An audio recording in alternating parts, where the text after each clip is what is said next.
इस वीडियो में हम इंडेक्स फंड क्या होता है, इंडेक्स फंड और म्यूचुअल फंड में मेजर डिफरेंस क्या है और इसमें ट्रैकिंग एरर इंडेक्स फंड के बारे में सीखेंगे। दोस्तों 88% ऐसे large cap active mutual fund हैं जिन्होंने लास्ट 5 ईयर से अपने बेंचमार्क इंडेक्स को भी बीट नहीं किया है। मिड कैप और स्मॉल कैप म्यूचुअल फंड की बात करें तो इनका भी बहुत बड़ा परसेंटेज है जिन्होंने बेंचमार्क को बीट नहीं किया है। ऐसे में दोस्तों सबसे बड़ा सवाल ये आता है कि एक्टिव म्यूचुअल फंड में इन्वेस्ट करने का फायदा क्या है जो अपने बेंचमार्क की रिटर्न को भी बीट नहीं कर पाते हैं। ऐसे में आप इंडेक्स फंड में इन्वेस्ट करते हैं तो वहाँ जो रिटर्न मिलेगा वो रिटर्न इन 88% एक्टिव म्यूचुअल फंड से तो ज्यादा ही मिलेगा जो अपने बेंचमार्क इंडेक्स के रिटर्न को भी बीट नहीं कर पाते हैं। इंडेक्स फंड और म्यूचुअल फंड में जो मेजर डिफरेंस है वो है एक्सपेंस रेशियो। एक इंडेक्स फंड जितना एक्सपेंस रेशियो चार्ज करता है उससे लगभग 10 टाइम ज्यादा एक्टिव म्यूचुअल फंड चार्ज करता है। इसका रीजन है क्योंकि एक्टिव म्यूचुअल फंड में फंड मैनेजर और उनकी एक टीम होती है और उनके ऊपर बहुत सारे पैसे खर्च होते हैं, जिस कारण एक्टिव म्यूचुअल फंड का एक्सपेंस रेशियो सबसे ज्यादा होता है इंडेक्स फंड के कंपेयर में। इंडेक्स फंड पैसिवली मैनेज्ड होते हैं, इनमें कोई फंड मैनेजर नहीं होता है और ये जिस इंडेक्स को फॉलो करते हैं उसी के रिटर्न के जैसा इंडेक्स फंड परफॉर्म करता है। इसके लिए मैंने टॉप 3 बेस्ट इंडेक्स फंड को डिस्कस किया है। इसमें आप 2023 में इन्वेस्ट करके लॉन्ग टर्म में अच्छा कॉर्पस बना सकते हैं। जैसा कि आप सबको पता है इंडिया एक डेवलपिंग कंट्री है और आने वाले 15-20 सालों में इंडिया की इकोनॉमी बहुत तेजी से ग्रो होने वाली है, तो इससे निफ्टी और सेंसेक्स में भी ग्रोथ देखने को मिलेगी। निफ्टी का हम लॉन्ग टर्म चार्ट देखें तो ओवरऑल लॉन्ग टर्म में निफ्टी अप ट्रेंड में ही रहा है। बीच बीच में डिप भी आया है। 2008 का ग्लोबल फाइनेंशियल क्राइसिस आया था, यूएस के बड़े बड़े बैंक डूब गए थे, उस समय निफ्टी में बहुत बड़ा गिरावट आया था। उसके बाद अप ट्रेंड में ही रहा। फिर 2020 में निफ्टी में कोविड के कारण बहुत बड़ा गिरावट आया था, उसके बाद मार्केट अप ट्रेंड में रहा। सेम सेंसेक्स का भी यही हाल है, लेकिन ओवरऑल दोनों में लॉन्ग टर्म में अच्छा ग्रोथ हुआ है। इंडेक्स फंड में एक अच्छी डाइवर्सिफिकेशन मिलती है जो इसका एक और फायदा है। आप लोग जानते हैं निफ्टी में इंडिया की टॉप 50 कंपनी है और सेंसेक्स में इंडिया की टॉप 30 कंपनी है। इन कंपनी के साथ आपका पैसा कंसिस्टेंटली ग्रो होगा लॉन्ग टर्म होराइजन में। अब इसका मतलब आप लोग ये मत समझ लेना एक्टिव म्यूचुअल फंड में इन्वेस्ट नहीं करना चाहिए। हर बार हम जिस फंड को पिक करते हैं वो फंड फ्यूचर में अच्छा ही परफॉर्म करेगा। अगर आप ज्यादा रिस्क लेना नहीं चाहते, आप कंजर्वेटिव इन्वेस्टर हैं, आप ज्यादा रिसर्च वगैरह करना नहीं चाहते, तो आपके लिए index fund one of the best option है। आप इसमें इन्वेस्ट कर सकते हैं। इसके लिए वॉरेन बफेट जी का कोड भी है। जिनको कुछ नहीं पता उनके लिए इंडेक्स फंड बढ़िया है। इसके लिए हम टिकट टैप के स्क्रीनर पर आ चुके हैं। यहाँ म्यूचुअल फंड सेक्शन में जाएंगे, फिर इक्विटी कैटेगरी में इंडेक्स फंड को सिलेक्ट करेंगे। अब यहाँ पर बहुत सारे इंडेक्स फंड आ जाते हैं। इतने सारे फंड में से किस में इन्वेस्ट करें, इसके लिए हमें कुछ इंपॉर्टेंट इंडेक्स फंड के पैरामीटर को ऐड करेंगे, जिनके बेसिस पे हम टॉप बेस्ट इंडेक्स फंड को डिस्कस करेंगे।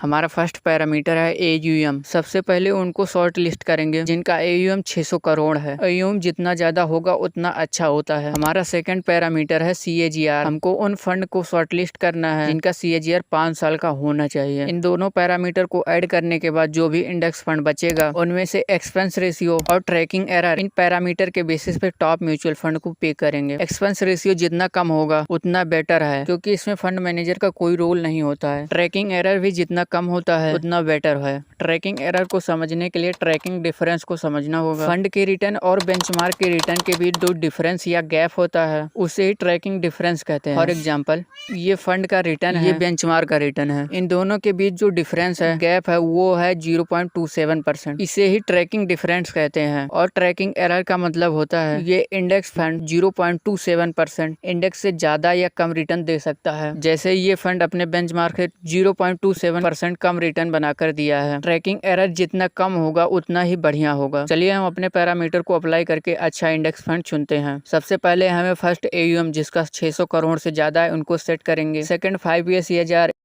अब इन फंड में से एक्सपेंस रेशियो और ट्रैकिंग एरर इनके बेसिस पे इंडेक्स फंड को पिक करते हैं। इन सभी फंड में से मैंने 5 इंडेक्स फंड फाइंड किया है जिनका एक्सपेंस रेशियो और ट्रैकिंग एरर दूसरे फंड के कंपेयर में कम है। हमें यहाँ एक और बात का ध्यान रखना है, जब भी हम इंडेक्स फंड में इन्वेस्ट करें तो सेम इंडेक्स का एक ही फंड होना चाहिए, 2 या 3 नहीं होना चाहिए, क्योंकि सेम इंडेक्स का रिटर्न सेम होता है। जैसे आप यहाँ देख सकते हैं बंधन Nifty 50 index fund, UTI Nifty 50 index fund और SBI निफ्टी इंडेक्स फंड, इन तीनों का इंडेक्स एक ही है, निफ्टी 50। तो इन तीनों का जो रिटर्न है वो सेम है, क्योंकि ना तो इसमें अलग फंड मैनेजर होते हैं जिनकी वजह से इनका रिटर्न अलग होगा। ये फंड जिस इंडेक्स को फॉलो करते हैं उसी में इन्वेस्ट करते हैं, तो इनका रिटर्न भी इनके इंडेक्स के जैसा परफॉर्म करता है। क्योंकि ये तीनों फंड एक ही इंडेक्स के हैं, तो इन तीनों में से हम दो फंड को अलग कर देते हैं एक्सपेंस रेशियो और ट्रैकिंग एरर के बेसिस पर। तो SBI निफ्टी इंडेक्स फंड का एक्सपेंस रेशियो और tracking error compare to other fund कम है।